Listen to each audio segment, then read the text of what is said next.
Welcome to Dragon Week, everyone. This week you'll see all your favorite D&D YouTubers, and also me, I guess, making videos about dragons. The fun thing about dragons is that they are rich in story potential. As a DM, I'm always looking for inspiration in the mechanics of the monsters of the game that I love, and dragons happen to have a connection to one of the most important initiators of character arcs, fear. It's simple. As a DM, I can use dragons' natural connection to fear to show my player characters what it means to face their fears. Or as a player, I can use a dragon in a backstory as something that gave me fear that I have to then overcome. The arcs practically write themselves, except anyone that's actually looked at a dragon stat block for long enough or read the Frightened Condition in 5e knows that this is much more difficult than it appears. Unfortunately, both the Frightened Condition 5e and a dragon's Frightful Presence ability are inadequate. Let's start with the Frightened Condition, which reads, a frightened creature has disadvantage on ability checks and attack rolls while the source of fear is within its line of sight,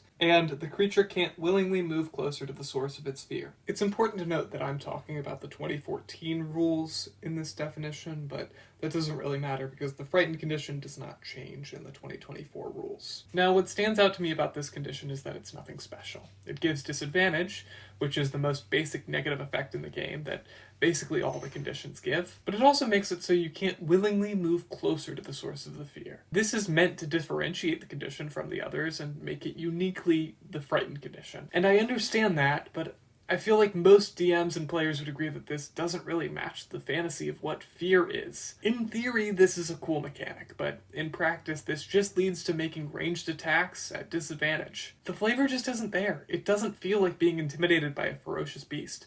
It just feels like a slight inconvenience. And don't get me wrong, I know why it's like that. Fear is not a physical thing in the way that blindness or poison are. It's much harder to come up with mechanics for a feeling than it is to come up with mechanics for what happens to your character when you cannot move. That makes sense. Also, when you have a game like D&D, which is not made for experienced TTRPG players, yes, they can absolutely play it, but at a certain point, it is in the best interest of Wizards and Hasbro to keep some of the rules simple enough for beginners to learn. The Frightened Condition is one of those mechanics. It's fine that the Frightened Condition is simple and passable, but if this was merely just a boring condition, then I likely wouldn't be making a video about this. But my issues with the Frightened Condition do not end with that. In every instance that I have seen in D&D 5e, the save to prevent the Frightened Condition is Wisdom. That's a stat which makes no sense for both flavor and mechanics reasons. Wisdom is commonly associated with being aware of your surroundings, be it perception or insight or even like a gut feeling. That's what wisdom is meant to be. This is seen in the classes that typically have high wisdom stats. Druid and rangers are all about nature.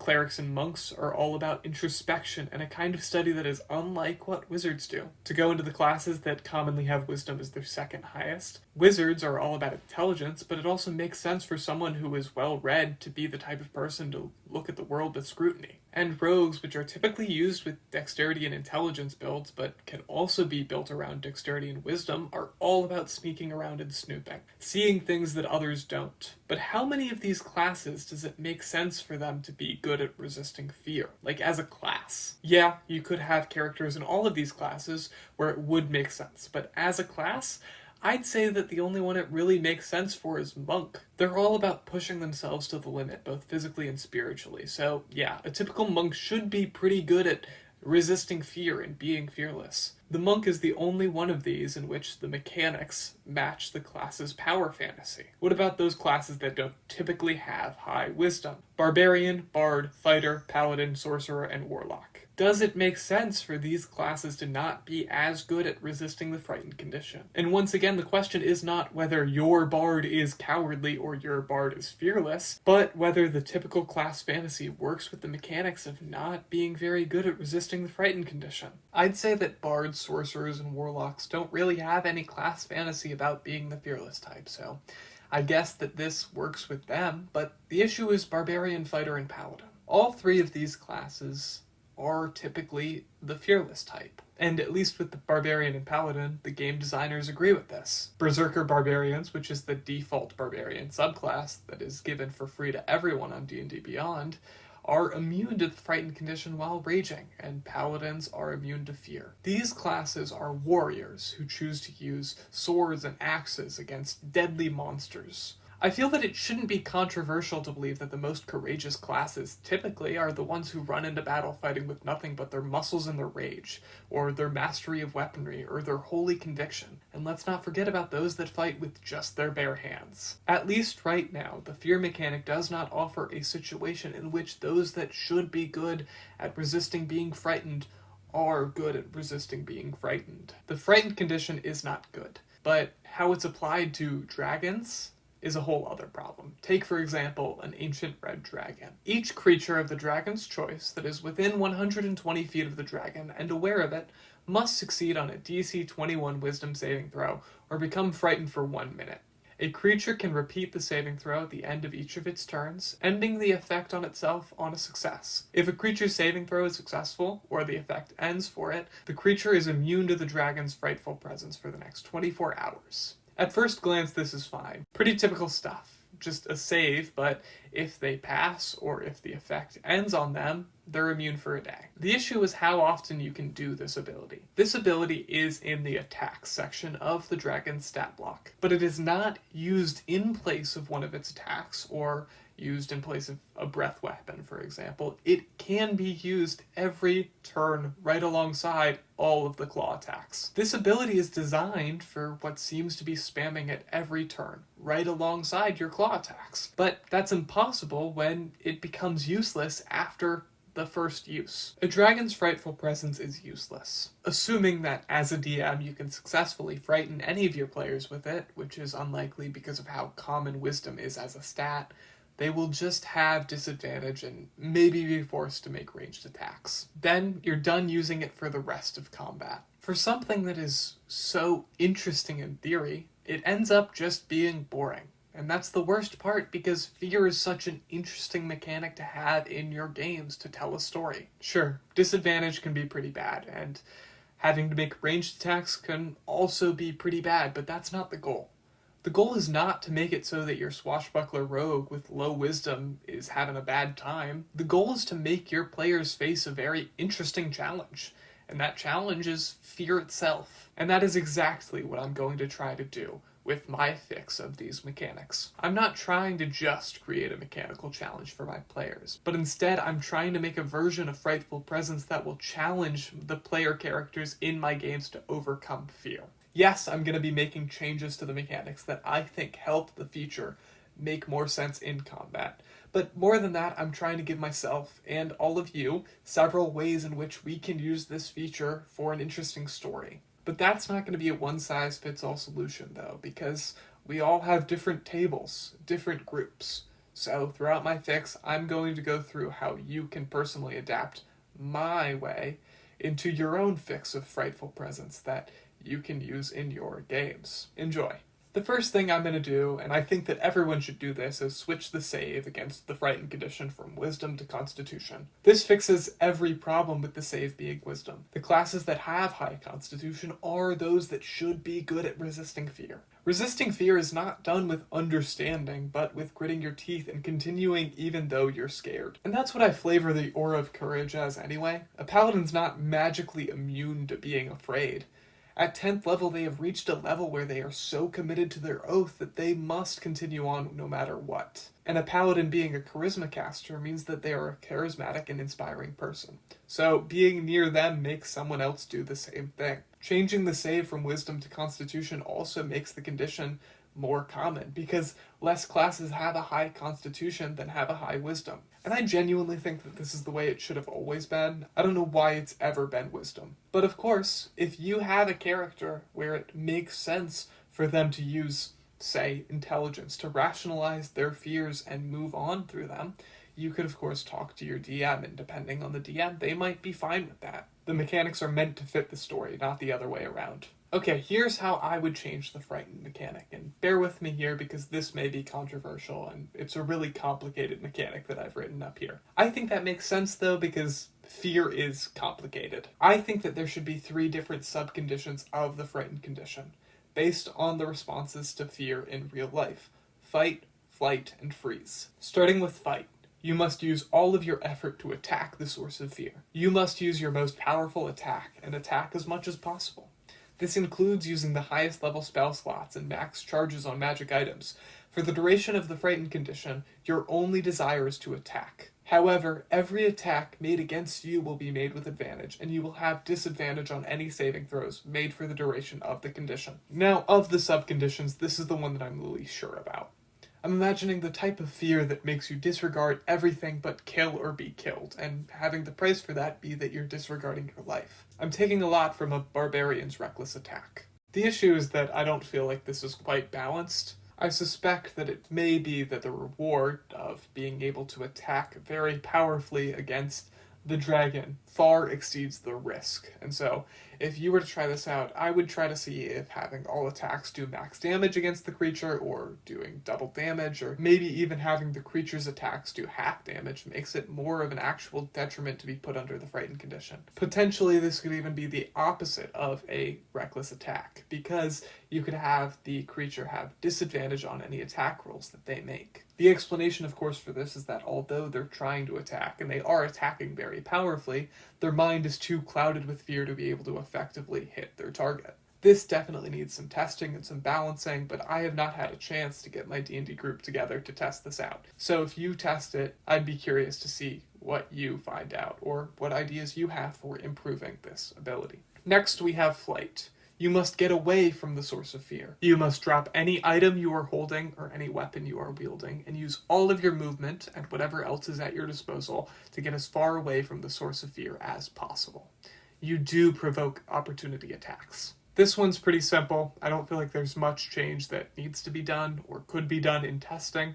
Maybe opportunity attacks are an advantage, or maybe it could be interesting if your movement speed is doubled, but I don't really feel like that's necessary. And finally, we have freeze. You have the paralyzed condition. A paralyzed creature is incapacitated and can't move or speak. The creature automatically fails strength and dexterity saving throws. Attack rolls against the creature have advantage. Any attack that hits the creature is a critical hit if the attacker is within 5 feet of the creature. Now this one's pretty bad, and because it's already a condition in the game that exists, I don't feel like there's much changes that could be done. Of course, it would be important to balance this with the other two, and so if this ends up being much better than the other two or much worse, we would have to adjust accordingly. I do think that this one is one of the most interesting ones, though, because if I had a player that was affected by the freeze subcondition, I would really play up the aspect of just standing there and doing nothing. I'd play up the powerlessness, because I think that this subcondition really has potential to initiate character development. I mean, of course they all do, but this one really feels like it could start an interesting arc about feeling powerless and overcoming fear. But those are my subconditions for the frightened condition. But the biggest question with these subconditions is how we determine which of the subconditions to use. We could do it at random, and that may work for some tables, but I think that it would work best to have the players decide. Probably not every time it comes up, but during like a session 0. When I do a session 0, I give my players a bunch of questions about what their character is like, what are their fears, passions, desires, etc. I think that this is the perfect place to ask them how they respond to fear. And the best part is that if they give you more, you can adapt the subcondition to better fit the way their character would respond. But what about how this new condition works with dragons? Because that's what all this is about. This is Dragon Week after all. Well, to start off with, I think that Frightful Presence should not be an action. It should be a legendary action. The most interesting legendary actions, at least to me, are the ones that don't do damage, but fundamentally change how the combat is going. This new frightened condition would be an interesting way to change the way that the combat's going. It would look like this. Each creature of the dragon's choice that is within 10 feet of the dragon and aware of it must succeed on a DC 21 Constitution saving throw, or become frightened until the end of the creature's next turn. This is probably how I would run it and write it myself, but I could also see every single part of this being changed depending on your personal preferences and circumstances. I made it cost 2 actions because my goal is to make Frightful Presence a more prominent part of combat with a dragon, but I don't want it to be something that's just spammed. Making it cost 2 actions means that you can do it once per round, but it's not just free like it used to be. For the same reason, I think that it could make sense to have it cost 3 actions, particularly if your group is small. My group is pretty small. I have 3 players, and so I feel like 2 or 3 would work really well for me, but I'm leaning towards 2. For a larger group, though, I could see knocking this down to 1 action. That being said, another way of achieving this goal is putting a limit on how many times it can be used per day, or making it rechargeable like a breath weapon. Both of those could work, but I'd prefer to have it just cost multiple actions. Next, I limited the range by a whole lot. This is mainly just because I think it's more interesting to describe a dragon towering over a PC as fear overtakes them. That's just personal preference. You can absolutely keep the range as 120 feet if you prefer it, but I would limit it to 1 creature at a time if I did that, because when there's no limit on how many times a creature can be affected, you don't want them to spend the whole combat frightened. And that's why I'm still unsure about having it be all creatures in range, even if the range is smaller. Perhaps I would limit it, even with the 10-foot range, to just 1 creature in range. Then change the save to Constitution, but the number is the same as the original.